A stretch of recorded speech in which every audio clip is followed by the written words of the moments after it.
Hello guys! Welcome to my channel!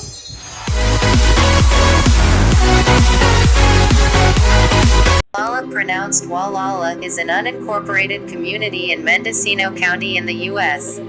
state of California. It is located north of the Sea Ranch and south of Point Arena, California. Gualala shares its southern border with the southern border of Mendocino County. It is located on the Pacific coast at the mouth of the Gualala River, on State Route 1. It serves as a commercial center for the surrounding area. Gualala was once a logging town, but tourism is now its central economic activity. In the California State Legislature, Gualala is in the 2nd Senate District, represented by Democrat Mike McGuire, and the 2nd Assembly District, represented by Democrat Jim Wood. In the United States House of Representatives, Gualala is in California's 2nd Congressional District, represented by Democrat Jared Huffman. The native peoples who occupied this area were known as the Latgubda. They were a small entity of the Bokia group of Pomo peoples. The present town's name is derived from the Pomoan word Kawalali, meaning, coming down water place. Mexican era. Though both the Spanish and Russians attempted to colonize Northern California in the early 18th century, few people made incursions into the region until the 1840s.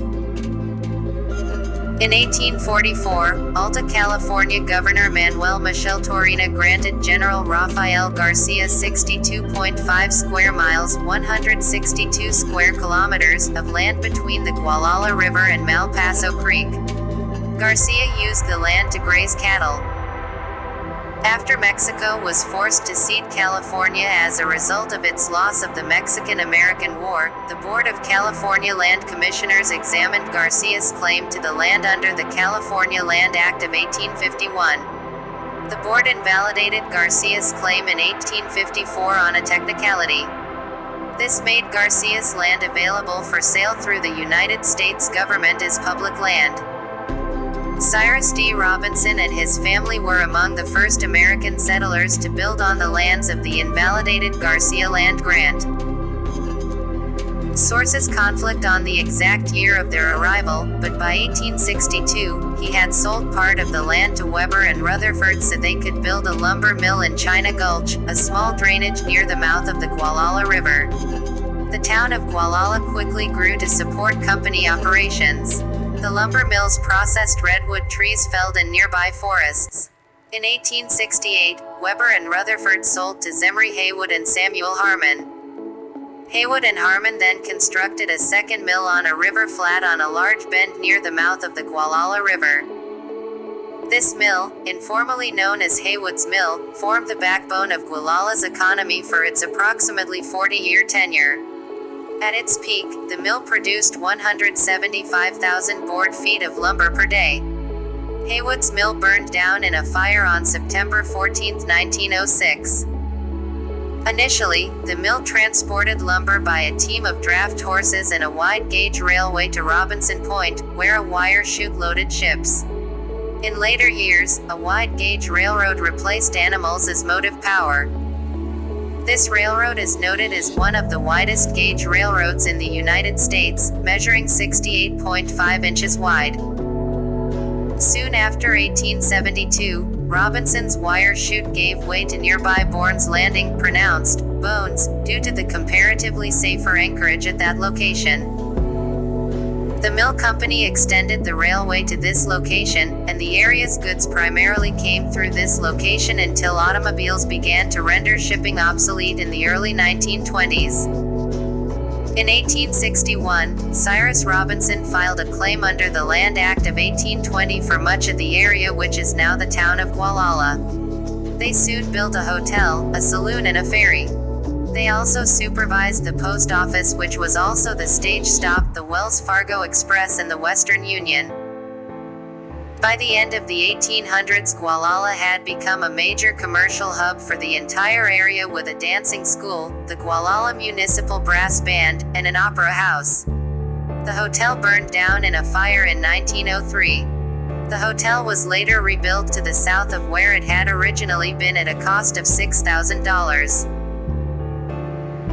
In 1907, Mark Pidati and Antonio Siapushi bought the Gualala Hotel property, which included 636 acres, and among them they divided the property, with Antonio acquiring the area of Gualala, who later died in 1932. His son George and wife, Ida, inherited the land after his death. Today tourists come to nearby Sea Ranch, California, for which Gualala is providing tourist and commercial services. According to the Köppen climate classification system, Gualala has a warm summer Mediterranean climate, abbreviated CSB, on climate maps. The peaceful village of Gualala has a uniquely mild microclimate. Ocean winds tend to keep the fog offshore, so on days when other coastal areas might be foggy, Gualala often offers sunny skies. That's why it's known locally as the Banana Belt. This part of the world is definitely geared to those who love the outdoors.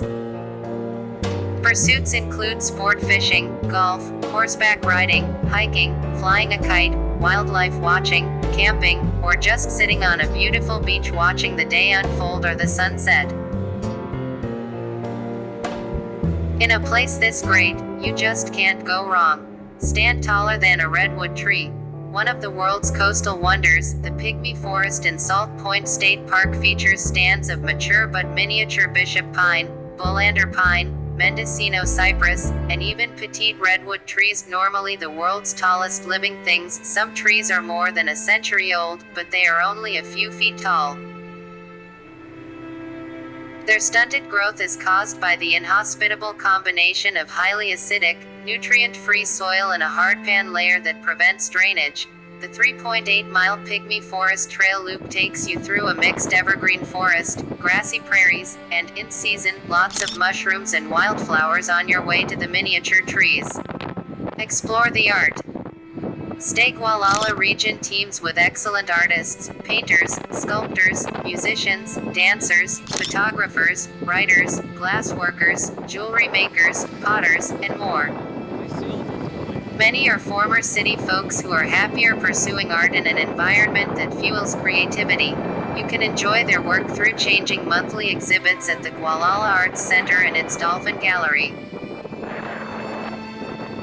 The center also hosts performances throughout the year that include a chamber music series, jazz, lectures, and theater, as well as 5 yearly festivals: Whale and Jazz Festival in April, May, the Fine Arts Festival, May, Art in the Redwoods, August, Studio Discovery Tour, September, and the Holiday Festival of Trees in November. Many other events take place at the center.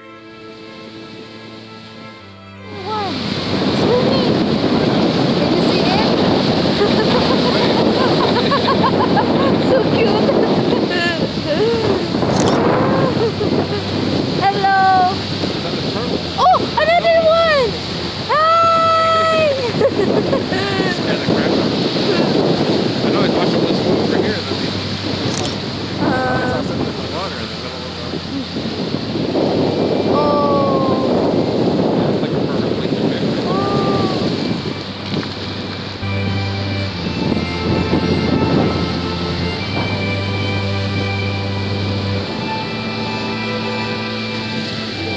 Where are they?